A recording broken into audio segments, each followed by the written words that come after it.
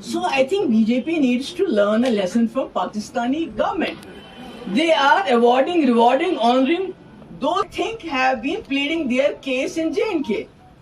Contrary to that, BJP is dishonoring, disrespecting the very same people, the very same Sheikh Saab, who was in the forefront of accession of Jammu and Kashmir to the rest of the country.